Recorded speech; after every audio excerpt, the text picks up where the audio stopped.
YouTube channel nursing education by Deepak. आज हम देखने वाले हैं कि केस स्टडी कैसे बनाई जाती है डिप्रेशन पर। तो सबसे पहले केस स्टडी में स्टूडेंट का डाटा लिखेंगे हम। ये आप स्किप भी कर सकते हो उसको, अगर आप चाहो तो लिख भी सकते हो। तो स्टूडेंट का डाटा लिखना है। उसके बाद हमें बायोडाटा ऑफ पेशेंट यहाँ से स्टार्ट करना होता है वैसे। तो सबसे पहले name of patient, sex, religion, occupation, ward address, doctor incharge और डायग्नोसिस लिखना होता है। उसके जस्ट बाद हमें लिखना होता है चीफ कंप्लेंट क्या है। जैसे हेड है कि उसको 1 साल से, इंसोम्निया 1 साल से, डिप्रेशन मूड है 2 साल से। हिस्ट्री ऑफ इलनेस लिखेंगे जिसमें हम प्रेजेंट मेडिकल हिस्ट्री और पास्ट साइकेट्रिक हिस्ट्री और पास्ट मेडिकल हिस्ट्री। ये साइकेट्रिक की डिजीज है इसलिए हम इसमें साइकेट्रिक हिस्ट्री भी लिखेंगे। उसके बाद हमें सर्जिकल हिस्ट्री बतानी है, फिर फैमिली हिस्ट्री बतानी है कि फैमिली में कौन कौन है, उनसे क्या रिलेशन है, उनके ऑक्यूपेशन क्या है और उनके हेल्थ स्टेटस क्या है। फिर फैमिली ट्री बनाना होता है इस तरह से। उसके बाद हम सोशो इकोनॉमिक स्टेटस लिखते हैं जिसमें monthly income, type of house, electricity, water और टॉयलेट के बारे में लिखते हैं।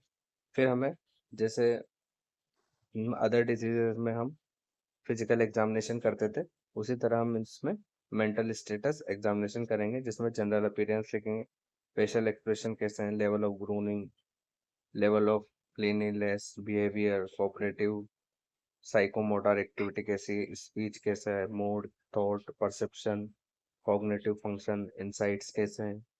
फिर वाइटल साइन मेजर करेंगे, टेम्परेचर, पल्स, रेस्पिरेशन और बीपी। और अगर उनमें कुछ एबनॉर्मलिटी है तो उसे हम रिमार्क में लिखेंगे।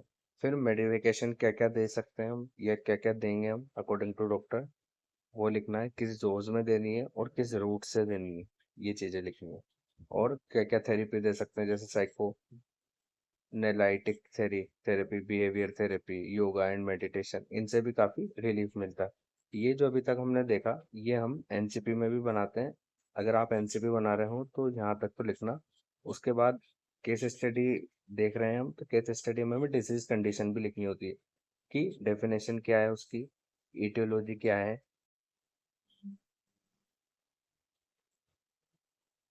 उसके बाद हम देखेंगे साइन एंड सिम्टम्स क्या है। ठीक, जैसे माइल्ड डिप्रेशन है ना, साइकोमोटर रिटार्डेशन है, एक्यूट और सीवियर डिप्रेशन है। लिख लीजिए आप वीडियो को पॉज करके। अगर आपको वीडियो ब्लर नजर आती है तो आप क्वालिटी को इंक्रीज कर लीजिएगा। फिर डिप्रेशन पुअर है, ये हमें देखने को मिलते हैं। फिर डायग्नोसिस लिखेंगे हम, क्या क्या डायग्नोसिस करना होता है, MRI, CT scan, ECG, history collection. फिर अब यहाँ तक तो हम ये वाली जो डायग्नोसिस तक है, ये आप केस स्टडी बना रहे हैं तो आप ये दो पेज ऐड कर लीजिएगा। और अगर आप एनसीबी बना रहे हैं तो इन 2 पेजों को स्किप कर दीजिएगा, डायरेक्ट नर्सिंग डायग्नोसिस लिख लीजिएगा। कहाँ से? यहाँ से। जहाँ हमने ये मेडिकेशन वगैरह लिखी थी इसके जस्ट बाद आप नर्सिंग डायग्नोसिस लिख लीजिएगा 4। उसके बाद नर्सिंग केयर प्लान बनाना है हमें। सबसे पहला है हमारा सब्जेक्टिव डाटा क्या है पेशेंट का, तो उसे सुसाइडल थॉट्स आते हैं, उसके अकॉर्डिंग हमें इंटरवेंशन करना है और इम्प्लीमेंट करके उसे थॉट्स को दूर करना है। उसके बाद हमें सब्जेक्टिव डाटा दूसरा क्या है कि उससे सैडनेस फील होती है, एम्प्टीनेस फील होती है, होपलेसनेस फील होती है। ठीक है। उसके बाद हमारा थर्ड डायग्नोसिस क्या है कि पेशेंट वर्बलाइज्ड फीलिंग है, वर्कलेसनेस है, difficulty in self care activities. इसके अकॉर्डिंग हमें इंटरवेंशन करना है और इम्प्लीमेंट करना है। देन थर्ड क्या है, verbalized belief that nothing can be changed and no reason to do so. Objective data क्या है, passivity, decrease affect, lack of initiative, self harm. मतलब फीलिंग ऑफ होपलेसनेस हमें डिक्रीज करनी है, उसके बिहाफ में हमें इंटरवेंशन करना है। उसके बाद कॉम्प्लिकेशन क्या क्या हो सकते हैं वो लिखने हैं।